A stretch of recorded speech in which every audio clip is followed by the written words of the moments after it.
bien voilà pour TOF. Aujourd'hui, on a des invités de marque, on peut le dire. Pas de marque, de grand talent. Puisque c'est quand même, et je le dis tout de suite, on va faire les présentations. J'ai avec moi le staff, l'entraîneur, le préparateur physique, le spécialiste de la vidéo, de la data aussi, je présume, de tout ça. On va en parler. Ils sont champions du monde en 20 ans, en U20. C'est la première fois, Momo, que ça existe dans l'histoire du football africain. C'est jamais arrivé qu'une équipe. Football africain, non. C'est jamais arrivé. Le Ghana. Le Ghana? Le Ghana en 2009. Le Ghana a été champion du monde en 2009. Donc c'est la première fois dans le monde arabe, on va dire. Dans le monde arabe. Voilà, Bon, ben c'est bien, au moins on rectifie. Bon, très bien. Donc, j'ai travaillé tout petit peu. Bon, Momo, forcément, je sais qui il est. Momo a 49 ans. Il est adepte du 4-2-3-1. C'est ce qu'on dit, mais on peut changer. Hein, ça, on va en reparler.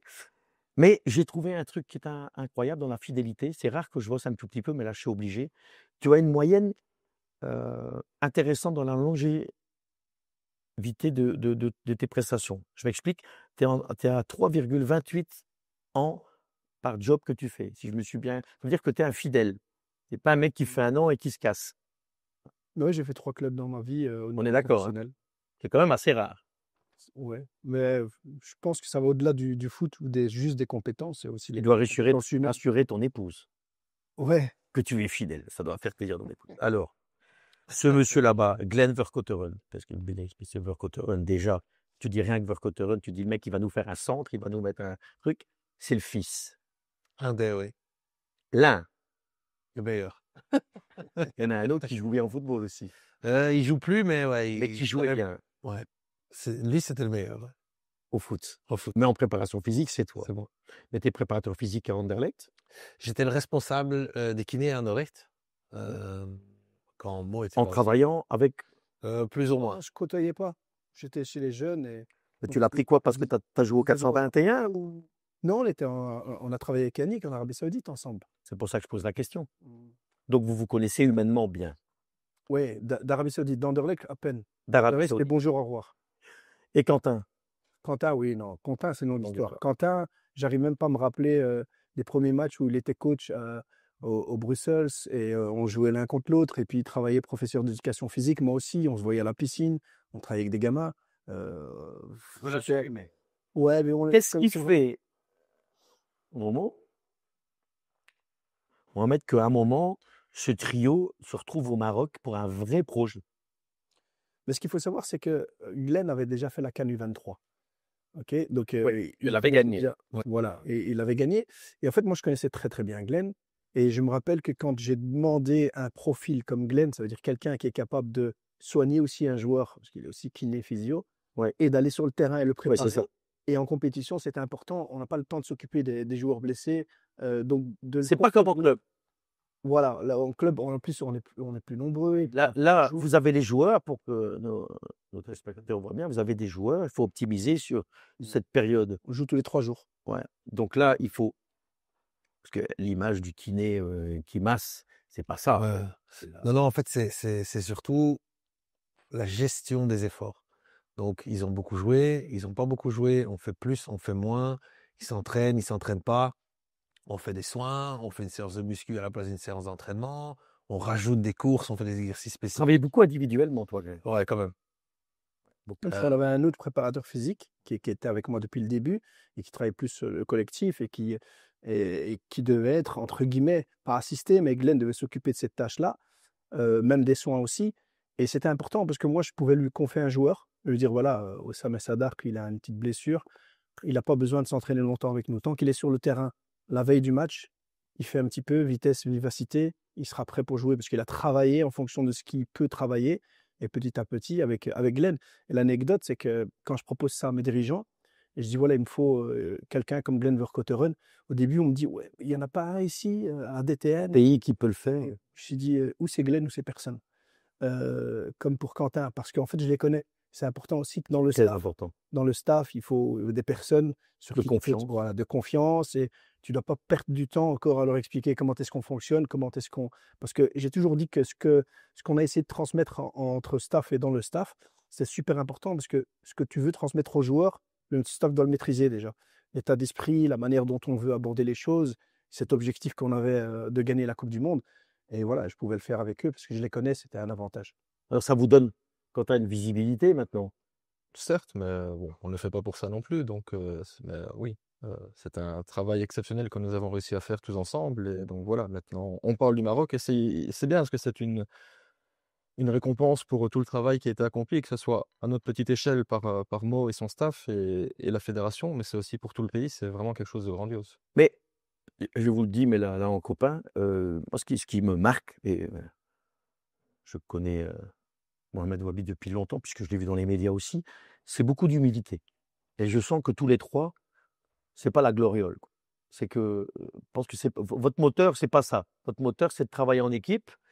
Et parce que faut quand même dire les choses. Mohamed va retourner au pays. Je présume que ta mission va continuer. Tu sais pas. Wait and see. On attend et on voit. On attend, on On attend. attend.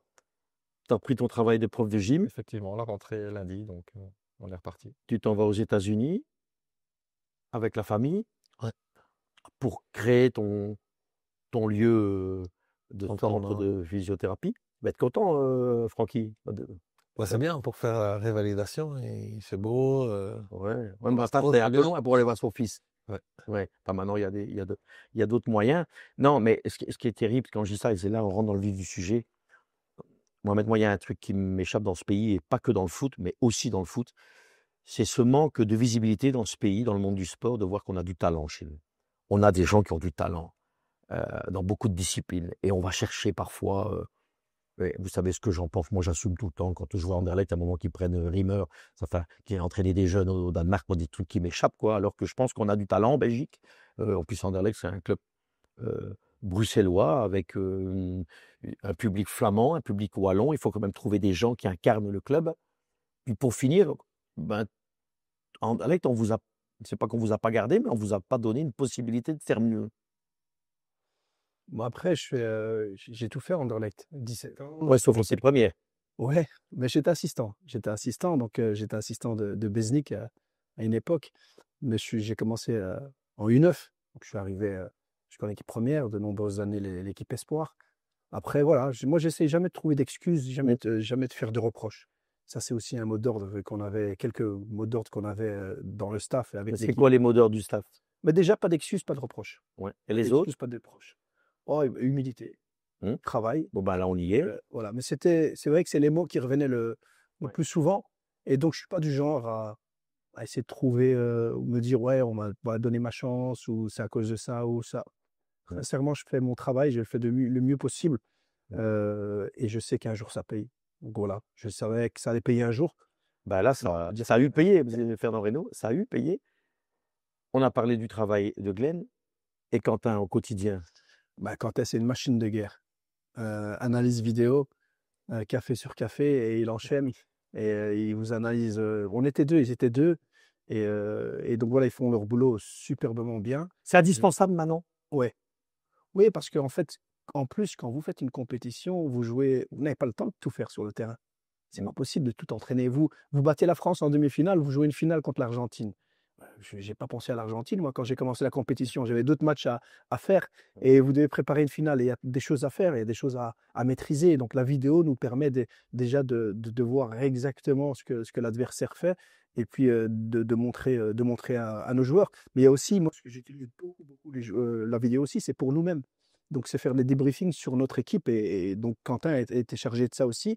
Et j'ai une bibliothèque sur les U20. Du style, filmer les entraînements, puis ressortir d'un point de vue tactique tout ce que le et de certains joueurs entre vous qui ont été, qui se sont adaptés à ce que demandait le coach, bien sûr, ou que d'autres ne se sont pas adaptés ça arrive parfois, donc c'est pour ça qu'on fait des briefings pour corriger. individuels, tout à fait. Ouais. Et il y en a qui comprennent tout de suite en montrant la vidéo, on ne doit même pas faire sur le terrain. Il y en a qui demandent un peu plus de temps. Vous prenez des joueurs parfois pour leur montrer une vidéo en disant regarde ce que tu as fait? Oui, bien entendu. Et puis ce qui est bien, c'est que j'ai un staff qui gérait ça. Les joueurs savaient que si eux voulaient demander quelque chose, aller chez le staff, l'assistant, les analyses vidéo. Eux-mêmes, mon assistant, allait chercher les joueurs, dire viens, je vais te montrer quelque chose. C'est pas moi je vais pas m'occuper de ça. Et donc, j'avais un staff. Ouais, je présume que voilà. De tout ça, ça me permettait, moi, de penser à l'essentiel. C'était important. c'est fou, Mohamed, comment ça a évolué. On va en reparler après de la vision du Maroc. Quand j'ai eu ce bonheur de travailler en sélection algérienne, je me rappelle toujours, on a fait une CAN. On est parti avec un adjoint et un entraîneur des gardiens. Et le coach, hein, qui était un entraîneur algérien, mais on n'avait pas les moyens d'avoir ces moments-là, et je pense que ça nous aurait fait du bien. On était avec Rabat Sahadan, et on s'est retrouvé là-bas, où Rabat était souvent seul. Ça a beaucoup évolué, le football en 20 ans. Parce que moi, je vous parle de ça, c'est une CAN en 2004, hein. C'est loin, là. Ouais, non, c'est fini. impensable maintenant parce que il y a tellement de pression, il y a tellement de choses à faire que si en tant que coach, vous devez vous occuper de tout, ou comment vous allez faire pour vous concentrer et justement penser à l'essentiel, à faire les bons choix. Et c'est surtout ça, en fait, c'est avoir l'esprit vraiment calme pour pouvoir prendre les bonnes décisions au bon moment. Bien sûr, vous êtes aidé par votre staff, mais si vous devez tout faire, C'est c'est compliqué. ouais. Alors, il y a une partie que je connais un peu mieux, pas vos qualités de technicien ou de data ou de préparateur de physio, mais en tout cas, un domaine que je connais pas trop mal, c'est la logistique. Et la lacune terrible qui était dans les pays du Maghreb et d'Afrique aussi, c'était ces lacunes d'organisation. C'est pas dire les transports, la diététique, enfin tout ce qui fait qu'un joueur donne de bonnes conditions. Je suis remarquablement surpris de ce que je lis de tout depuis quelques années. Le Maroc est devenu peut-être même beaucoup plus fort que certains pays européens. Ouais. C'est fou.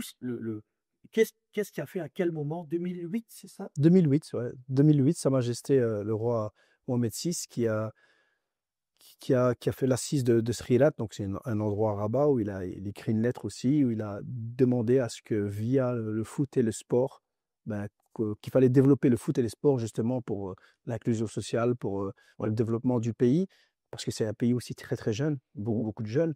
Et puis il y a eu l'Académie Mohamed VI qui a été créée en 2009. C'est incroyable. Voilà, Pour les femmes. ça, c'est l'équipe nationale. Mais l'Académie Mohamed VI, c'est vraiment à part. C'est des joueurs qui viennent à partir de U13 jusqu'à leurs 18 ans. Et à 18 ans, ils sont vendus dans les meilleurs clubs. Mais au moins, ils viennent du pays. Ouais, ouais. Là, ils viennent tous du pays. Tu dois être marocain C'est incroyable. parce que c'est formé pour l'équipe nationale. Bon, c'est un projet aussi du Non, roi et mais du palais. c'est pour l'équipe hyper nationale. intelligent, hein, excuse-moi. Oui, et puis il y a à Guerre, dont on parle maintenant de série, beaucoup de joueurs Ounahi, beaucoup de joueurs DA qui viennent de là. Donc et chez nous, on en avait quelques-uns aussi, dont le capitaine, qui viennent de cette académie-là. Et donc là, maintenant, on avait peut-être un 50-50 des joueurs formés au Maroc et des joueurs formés en Là, dans votre équipe championne du monde, il y a des gamins qui viennent de cette académie-là. Ah oui, il y en avait 5, je pense. Ouais, Regarde, ils viennent, sa fois de Patelin, tout le Maroc. Qui viennent du Maroc, qui viennent peut-être du fin fond. Oui, Marrakech, de Fès, de régions vraiment. Et ils sont très très forts aussi au niveau du scouting, assez jeunes, parce qu'ils ont des académies, des filiales un petit peu partout au Maroc. Ouais, et pourquoi le roi a fait ça? Il aime le foot?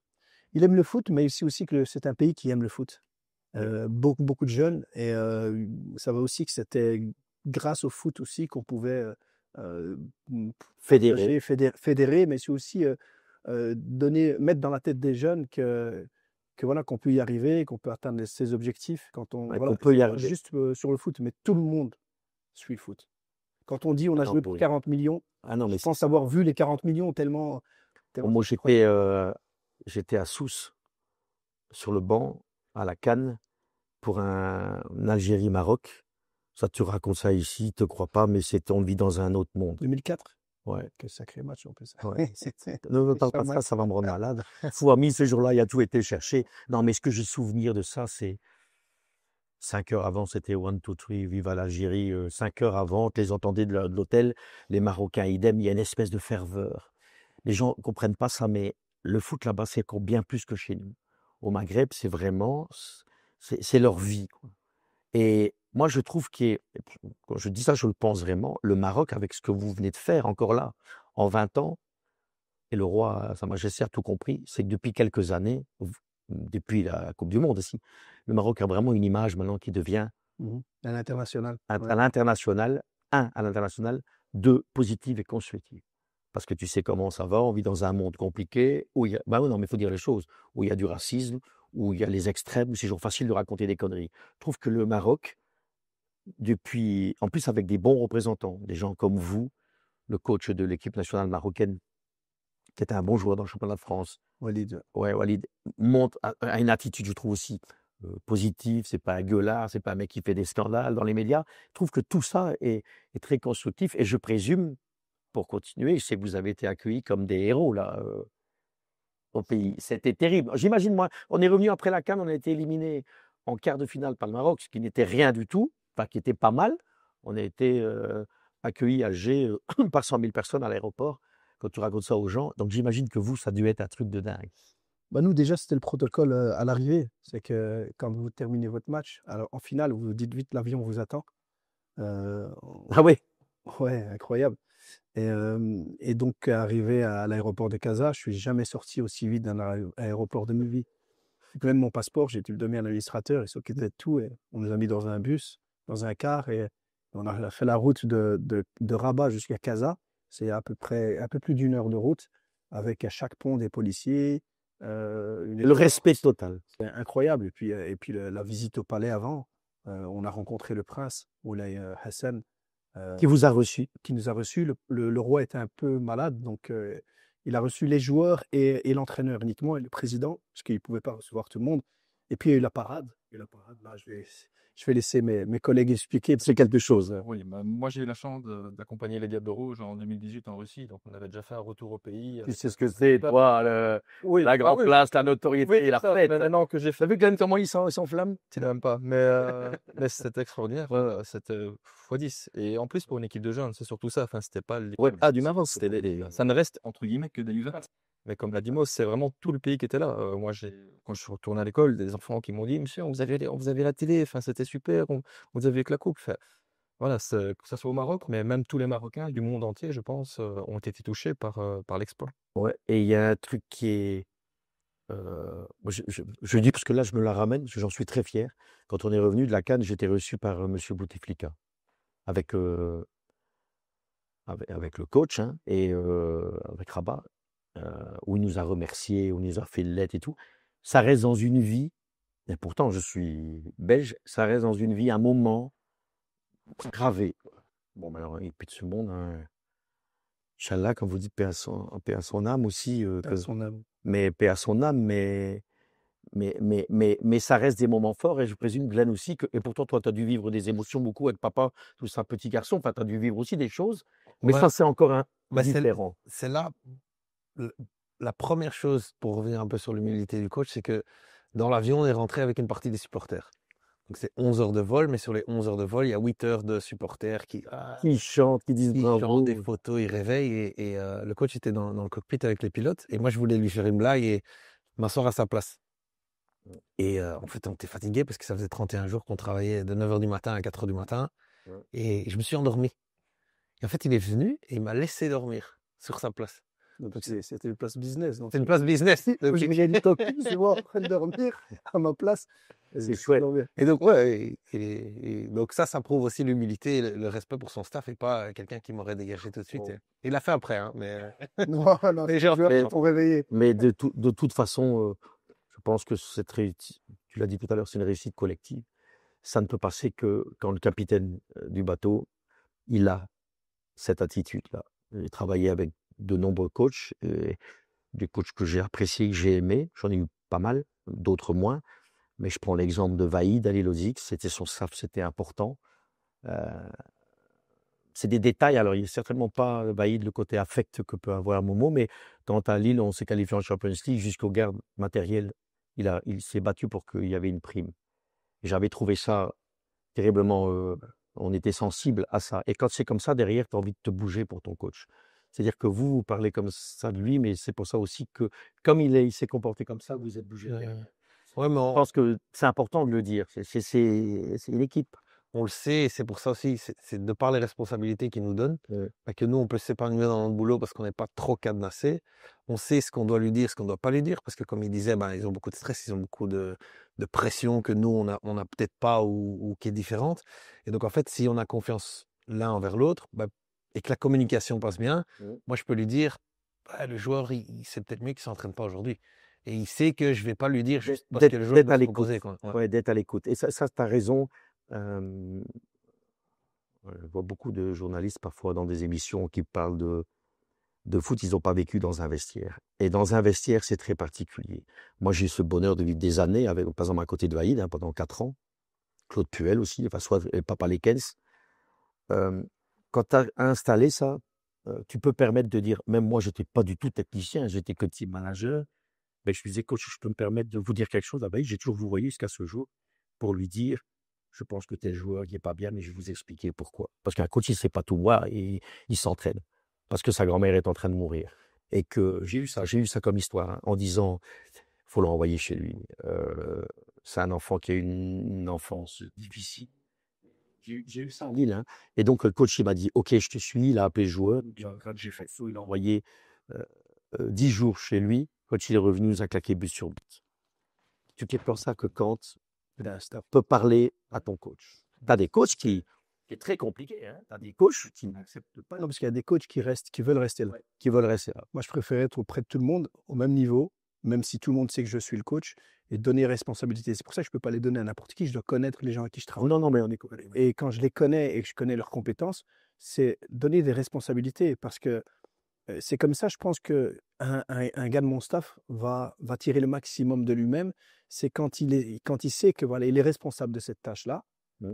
Et il va se donner encore plus à fond parce qu'il va être irréprochable. On est complètement d'accord. Ça Et, s'appelle du management. Voilà, si moi je donne à chaque fois qu'il fait quelque chose, je lui dis non, tu vas faire ça comme ça, comme ça, comme ça, comme ça, il va pas assez s'investir, j'ai l'impression. Donc c'est important. Et moi j'ai un staff, c'est impressionnant parce que des fois ils viennent me voir, mais c'est jamais une personne qui vient tout seul pour dire ouais, je pense que, on pense, nous avons pensé, c'est toujours comme ça. Donc il y a plein de décisions qu'on a prises, que j'ai dû prendre, qui viennent de mon staff, je peux pas te dire de qui c'est.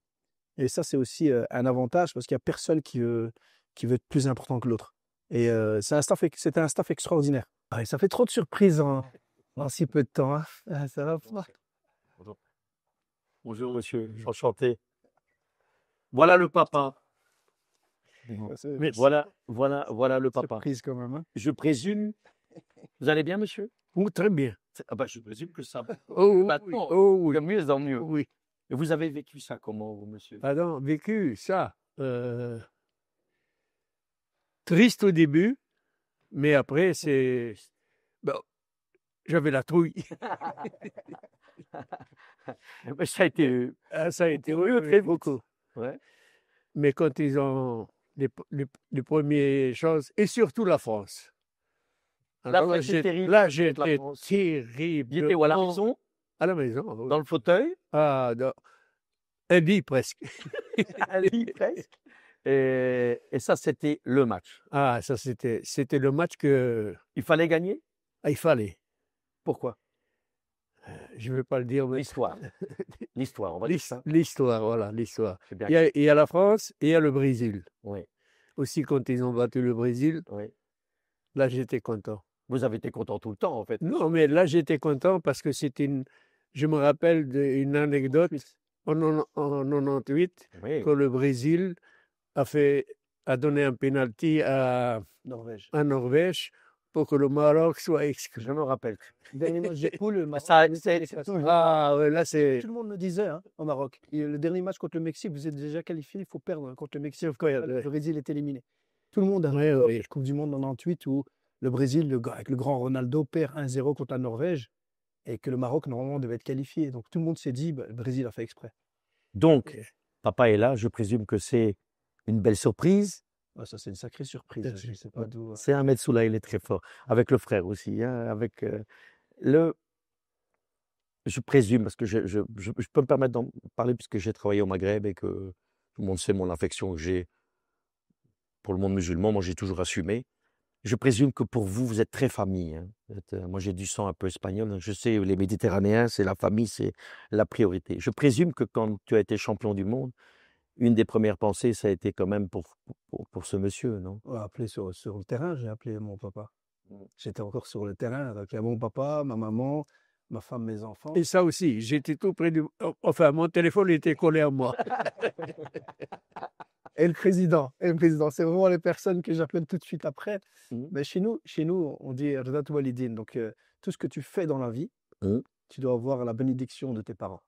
Tout ce que tu fais dans la vie. Et le respect surtout. Le respect et ouais. le respect de tout le monde, pour tout le monde. Mais des parents, c'est Sacré. sacré. Et j'ai aussi une anecdote et que j'ai pas dit dans la presse, c'est que la conférence de presse juste avant la finale, il y a un journaliste argentin qui dit à Diego Placente, le coach et le capitaine, voilà, demain, le jour de la finale, c'est la fête des mères. Donc, vous avez envie de gagner pour offrir ça à votre maman, etc. Et il dit oui, c'est un jour très important pour notre maman. Et moi, je me rappelle que je disais à mon capitaine juste à côté, je ne l'ai pas dit devant tout le monde, j'ai dit à mon capitaine, je dis, ce qu'ils ne savent pas, c'est que chez nous, chaque jour est encore plus important que le jour d'avant par rapport à sa maman. Que nous, on considère notre maman et nos parents comme un jour très, très important quand on peut encore vivre avec eux. Et chaque jour, ça s'agrandit. Donc, on n'a pas besoin d'un jour spécifique pour fêter nos parents. Et voilà, c'est une petite anecdote parce que c'était juste la conférence avant la finale. Et moi, je pensais à mes parents à ce moment-là. Il y a un mot en arabe que j'aime beaucoup. Ça s'appelle le mektoub. Mektoub, oui. Ça s'appelle La destinée. le destin. Le destin. Le mektoub, c'était écrit pour toi, cette histoire-là, quand tu es parti à la compétition? Oui, parce que bon, on est croyants. Donc, quand je perds la finale de la CAN au mois de mai, et je le vois avec tous ces joueurs et tout le monde, tu dis, ouais, c'est le destin. C'était écrit comme ça. C'est qu'aujourd'hui, on ne devait pas avoir cette récompense-là, mais on l'aura un jour. Toi aussi? Différemment, pour une petite anecdote de nouveau, Mo l'a expliqué, il revient régulièrement en Belgique lors des vacances scolaires avec sa famille et il avait l'habitude de prendre son ticket d'avion. Il ne l'avait pas pris parce qu'il voulait attendre la finale, donc il avait déjà prédit. Ouais. Il le disait Tu as pas. acheté l'avion pour après. Non, le 17 octobre, les enfants avaient fini l'école. Et normalement, le 17 octobre, vacances de Toussaint, ils rentrent. Donc, ils devaient partir le 17. Et moi, un mois avant, je dis à ma femme et mes enfants, qu'est-ce que je fais? Je prends vos billets déjà et vous, pour le 17. C'est génial comme Il se histoire. dit, la finale, c'est quand? Je dis, le 19. Tout le monde me dit, non, non, non, on va attendre. On va attendre. Et on y croyait vraiment. Et je crois que c'est ça qui fait qu'on a gagné. Les joueurs, c'est pareil. On y croyait vraiment. En parlant de mektoub, Monsieur Habib, quand il était petit garçon, Oui. est-ce que vous saviez déjà qu'il allait devenir cet entraîneur à succès? Ouh là là, non.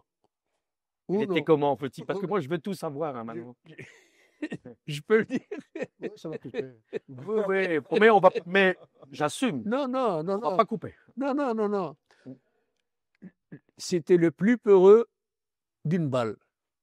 Il avait peur. Ah, ça, c'était Soufiane. Tu confonds toujours avec mon petit frère. Avec la flaque d'eau, là. Avec la flaque d'eau, là. Oui, avec la flaque d'eau. ouais. J'étais là aussi. Avec la Soufiane. flaque d'eau. Frère, il avait 6 ans. Oui. Non, non, il n'était pas venu voir un heure. Combien d'enfants? C'est nul, ça. 7. 7 enfants. On n'a pas chômé dans la famille Wahabi. Oh non, je chôme jamais. Jusqu'à la finale. Jusqu'à la À finale. la finale. Et combien de garçons, combien de filles? 3 garçons. 4 garçons et 3 filles. Vous en avez tellement fait, vous ne me rappelez plus. Monsieur Wahabi, vous avez regardé la maison, le match à la maison tout seul avec madame ou bien il y avait d'autres enfants? Non, non, tout seul. Moi, Il quand fallait je- foutre la paix. Il y a mes copains qui m'invitent, ils me disent, viens, on va regarder ensemble. Je dis, non, non, moi, le football, mon fils, C'est il va sérieux. tout seul. Quelque chose de sérieux. Voilà. L'heure du matin, c'était les matchs aussi. C'était facile. Est-ce que papa t'a inculqué des choses pour ce que tu es devenu dans le travail, la rigueur? Ouais, non, plus que le travail et la Et maman, c'est- papa et maman. Ouais, maman, c'était. La maman, c'est sacré. On va derrière des madame Wahabi, on vous embrasse. Hein. On veut pas d'histoire ici, nous.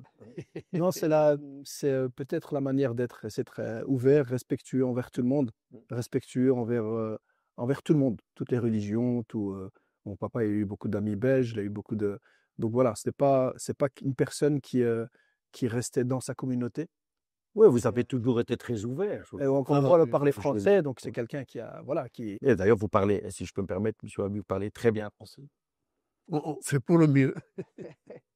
Mais je présume que vous avez. Je peux me permettre de vous poser quelque chose. On ne demande pas ça à une femme, mais à un homme, on peut. Quel âge vous avez, monsieur? Pardon? Quel âge vous avez? Moi, 83 ans. Le 31, il y a quelques jours. C'est quoi, c'est l'âge sur bas? J'ai bien vécu. Vous êtes en forme comme ça. J'ai bien vécu. J'ai été bien soigné. Ah, madame. Par mes parents et par madame. Bon, maintenant, qu'est-ce qu'il doit faire votre fils après le champion du monde de maintenant? Qu'est-ce que vous aimeriez bien qu'il fasse? J'aimerais, pour lui, Pour lui et pour votre bien-être, pour votre fils que vous aimeriez. qu'il continue comme il est et qu'il avance. Avec Qu'il do- au football. Il ne doit pas forcément rester au Maroc. Si. Ah non, non, non. Le football, c'est comme moi, j'avais un boulot au pays, je l'ai quitté pour venir en Europe, hein, pour un mieux. Il va faire quoi, mon maintenant? Mais je vais profiter encore des jours de congé que j'ai. Et puis, à tête froide, m'asseoir. Congé, c'est jamais bon, hein. Non, mais là, pour l'instant, j'en ai pas eu. J'ai l'impression d'être en congé, mais je me suis pas reposé. Ouais. Donc, après, Les enfants. discuter, bah, oui. On a combien? 3 enfants. Il y a des futurs footballeurs dans. Là, le petit, il joue, il n'a pas repris cette saison. Il joue avec ses amis à Rabat, il y a une petite résidence, ils ont un petit terrain, ils sont et tous les jours. Après, il vit un peu la vie que nous, on a vécue à l'époque, c'est qu'il dépose son cartable. On le chope avant pour voir s'il a des devoirs. Et après, il va sort jouer au tout de ballon. suite, À tous les l'ancienne. jours. Il fait beau, donc non, il vit sa vie de rêve là-bas. Et il joue avec ses potes, et il préfère jouer avec ses potes que retourner en club pour l'instant. Donc. Alors, avec les deux gaillards ici, c'est possible qu'il y ait une nouvelle aventure qui puisse à un moment réexister ensemble. Bon, toi, tu as repris le travail à l'école. Mais c'est le rêve de repartir avec Momo quelque Bien part. sûr, bien sûr. Demain, il te dit on va là, tu pars. Au On revoir. va parler à madame d'abord. Voilà. C'est toujours. Ah, c'est aussi les madames qui décident aussi. Ouais, Glenn, c'est il est où toujours, Glenn? Qu'ils viennent ici. Glenn, c'est aussi les madames. C'est aussi madame qui va décider. Parce que, avec madame. Ouais, c'est ça. Non, mais parce que demain, non, mais regardez, c'est un truc de fou. Hugo Bros. Hugo Bros, c'est quand même, moi j'ai un respect énorme, quoi. Tout le monde, Hugo Bros, il vient de se qualifier deuxième fois l'Afrique du Sud, ça, avec son épouse Sonia, que je connais, qui est adorable. Ça a quand même fallu faire un choix de vie aussi, de partir en Afrique du Sud, c'est pas moucron, hein. Donc, qu'est-ce qui va se passer pour vous là? Parce que c'est ça, moi, je veux entendre dire. Est-ce qu'il y a un projet en tête ou pas? Honnêtement, Sincèrement, non. non. Sincèrement, non. Je suis content au Maroc. Mes enfants sont très contents au Maroc. Ouais. Ma femme aussi. Tu es heureux là-bas. Ouais, vraiment, je suis très heureux là-bas. Ma vie là-bas, elle est vraiment top. Et puis voilà, mais je sais aussi que le foot peut m'amener n'importe où. Et je suis prêt, à aller Écoutez. n'importe où, ouais, mais toujours en privilégiant, bien entendu, la famille. Et Non, puis mais si le roi il dit que tu ne peux pas partir parce qu'il t'aime tellement bien que tu es maintenant un héros, je présume que tu es héros là-bas. Je sais comment ça se passe au bled. ouais, mais je suis un entraîneur de foot. Entraîneur de foot, on est héros combien de temps? Pas longtemps, J'ai mais coaché un match. Donc, ouais, sauf que tu as un titre.